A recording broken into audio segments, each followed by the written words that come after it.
Sud Radio, le grand matin week-end, 6h-10h, Jean-Marie Bordry.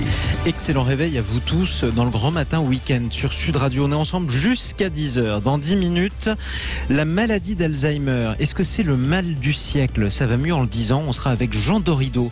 Mais avant ça, tout de suite, on commence à mettre à l'honneur la plus belle partie de la France puisque ce sont les 38e journées du patrimoine. Sud Radio, thème de campagne. Les Français sont-ils suffisamment aidés pour entretenir le patrimoine? On en parle avec notre invitée Sophie Perruc. Bonjour à vous. Oui, bonjour. Soyez la bienvenue sur Sud Radio. Merci à vous de m'avoir fait confiance pour cette interview. Mais écoutez, on vous fait tout à fait confiance sur Sud Radio. D'abord, on est plutôt sympa. En général, on fait confiance à tout le monde. Comme ça, vous le saurez. Sophie Perruc, vous êtes la propriétaire du château de Montfat. On est dans le Tarn. C'est juste à côté de Castres. C'était notamment le château du grand artiste Toulouse-Lautrec, de son nom complet, Henri de Toulouse-Lautrec. Montfat, justement. Et on en retrouve des traces de ce château dès 1255. Vous en êtes la propriétaire et vous essayez de le restaurer. D'abord, il est dans quel état? Il est dans un piteux état, à ciel ouvert. Voilà, puisque à partir de 1913, déchet d'Alphonse de Toulouse-Lautrec, dont le père d'Henri, il a été totalement laissé à l'abandon. Oui. Et donc, il a été pillé.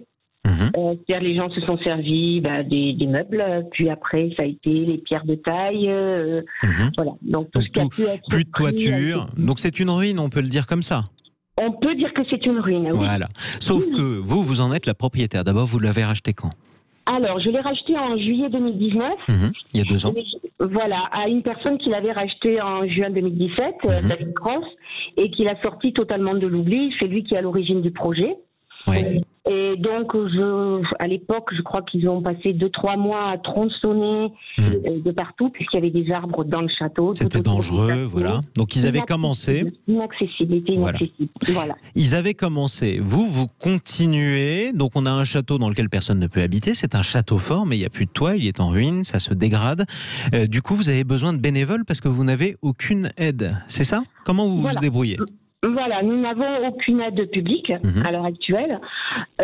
Donc, nous fonctionnons avec du financement participatif, les aides des privés, des visites, des animations. Donc, on a fait des fêtes médiévales, on organise des randonnées. Enfin, tout est bon. Vous voyez, là, ce week-end, donc c'est totalement gratuit, bien entendu. Mais on vend des gâteaux, des boissons.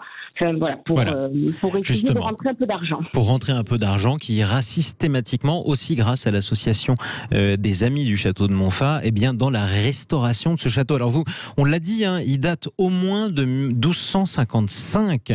Ce château, ça a été celui de Toulouse-Lautrec. Pourquoi il n'est pas classé monument historique? Je pense qu'à l'époque, on ne s'est pas trop préoccupé de sa dégradation, du château en lui-même, puis de sa dégradation. Et après, une demande a été faite justement par le précédent propriétaire, et cette demande n'a pas abouti, puisque le château était en très très mauvais état. Donc, on peut considérer que pour ceux qui étaient chargés de le classer ou pas, il était déjà trop tard pour ce château, quoi. Voilà. Du coup, vous vous retrouvez avec des bénévoles qui font ce qu'ils peuvent pour le restaurer. Vous essayez de le restaurer complètement? Alors non, pour l'instant, donc on a sauvegardé la chapelle qui était une ancienne tour. Donc là, elle était très végétalisée. Donc on a refait un toit. Donc maintenant, la chapelle est hors d'eau. Mais sinon, pour le reste, effectivement, on n'a plus du tout de toit et on fait en sorte que plus rien ne s'écroule. Oui, voilà, c'est le plus important, justement, au moins arrêter la dégradation avant d'essayer de remettre sur pied. Vous l'avez compris, on parle ça s'appelle Sud Radio, thème de campagne, la culture. Après tout, le patrimoine, ça pourrait être un thème de la campagne de 2022. Vous ne faites pas de politique, Sophie Perruc, vous n'êtes pas venue pour ça. Mais qu'est-ce que le ou la prochaine présidente pourrait faire, justement, pour aider les gens comme vous qui essayent de sauver ce genre de patrimoine? Alors, je vais être honnête, je ne sais pas bien parce que, bon, bien sûr, nous, on voit notre château, je dis notre château parce que j'ai une équipe formidable sans laquelle je ne pourrais rien faire et je tiens à insister là-dessus. Vous avez raison de les saluer. Je ne sais pas, je ne sais pas parce qu'il y a tellement de châteaux. Un patrimoine vraiment en danger. Bon, beaucoup de gens me disent pourquoi vous demandez pas Stéphane Bern. Et Stéphane Bern, c'est pas Dieu, et Stéphane Bern a beaucoup de travail. Donc c'est vrai que c'est compliqué. Bon, peut-être une aide, nous par exemple, il n'est pas classé, donc défiscalisation, on n'a rien du tout. Parce qu'on pourrait considérer que je vais m'enrichir. Donc, je peux vous dire que j'y mets quand même aussi beaucoup d'argent. Pour l'instant, je ne m'enrichis pas.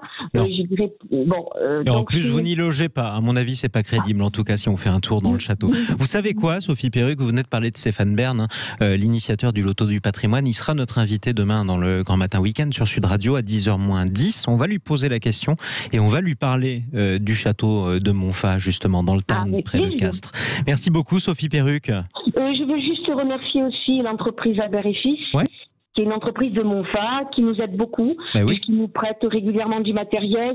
Et pour les travaux en hauteur, c'est vrai qu'on fait appel à eux. On les paye pour ça, mais après, tout le restant de l'année, ils sont avec nous. Formidable. Écoutez, on les salue. De toute façon, les Tarnais sont sympas, les Français en général sont sympas.